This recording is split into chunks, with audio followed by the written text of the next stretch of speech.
person at the absolute center of this storm is Imam al-Hasan, who was the grandson of the Prophet Muhammad. Now, he is a hugely significant and respected figure in Islamic history, which is exactly why the reports we're about to see are so jarring. Okay, let's get right into it. Let's look at the actual reports from historical Shia sources that really light the fuse on this whole contradiction. These are accounts that have been debated for centuries. So get this. Our first piece of evidence is from Al-Kafi, a foundational collection of hadith. In it, Imam Ali, Alison's own father, is reported to have announced from the pulpit, "Do not give in marriage to al-Hasan because he is a man who divorces very often." I mean, that is a jaw-dropping statement.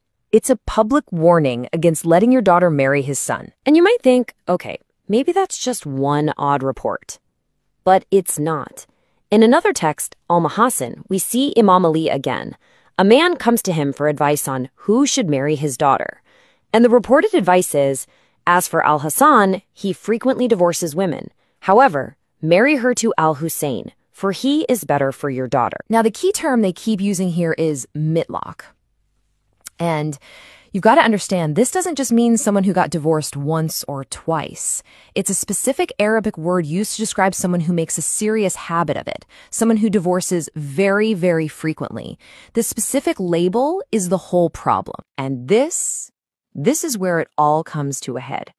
Because in the exact same collection of texts, Al-Kafi, we find this hadith. Of whatever Allah has made lawful, nothing is more hateful to him than divorce. And it goes on to say that Allah specifically hates those who divorce very often. And the word it uses? You guessed it, mitlak.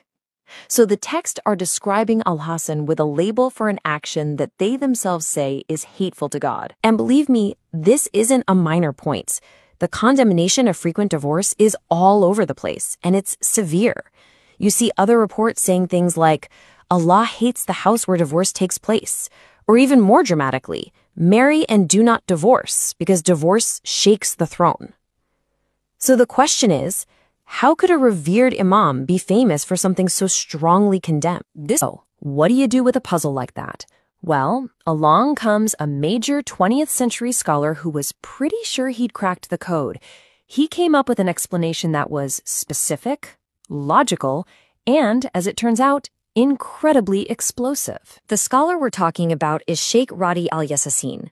And you gotta understand, this wasn't some random writer. He was a heavyweight, a respected scholar. His book, Sul al-Hasan, was massively praised. People called him an expert in the secrets of the Imams and said his book was a treasure. And honestly, that's what makes the theory he came up with so staggering. Right here in his book, on page 63, Yassin puts his theory on the table.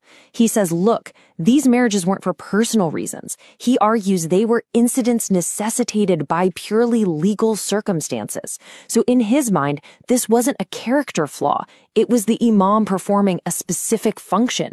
But what kind of legal function requires that many marriages? So what was this legal circumstance? What jog requires someone to marry and divorce over and over again? Al-Yazin's entire theory rests on a very specific technical role in Islamic law, the muhalil. And here it is, the heart of his theory. In Islamic law, if a couple divorces 3 times, they can't just get back together. The woman has to first marry another man, consummate that marriage, and then legally separate from him. Only then can she remarry her original husband. That second man, the intermediate one, is called the muhalil. Al-Yassin's argument? Imam al-Hasan was nobly playing this role as a service, helping couples in his community reunite. Sounds like a perfect, honorable explanation, right? Well, not exactly. See, what Al-Yassin framed as an honorable defense, his critics saw as an outright insult.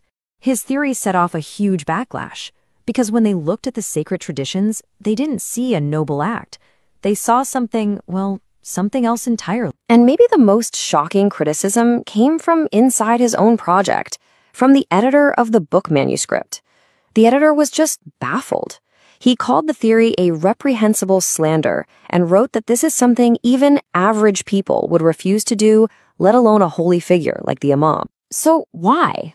why is it a slander? What makes the reaction so intense? To get that, we have to look at how the role of the muhalil is actually talked about in the foundational religious texts themselves. And this is where the theory just completely falls apart for its critics. There's a hadith, a saying of the Prophet recorded in Al-Kafi, volume 25, page 179, that says, "May Allah curse the muhalil." So all of a sudden, this supposedly noble legal act that al-Yasin proposed is actually described as a cursed act? But the tradition doesn't just stop with a curse. It goes further, using a really powerful and frankly demeaning metaphor to describe the man who does this. This is the knockout punch for the critics. The Prophet is reported to have called the muhalil al-Taiz al-Musta'ar, which means the borrowed goat. So you can see the problem. The theory, which was meant to be a defense of the Imam's honor, had, in their view, accidentally branded him with this shameful, cursed label. So let's just lay it all out. On one side, you have al-Yasin's theory.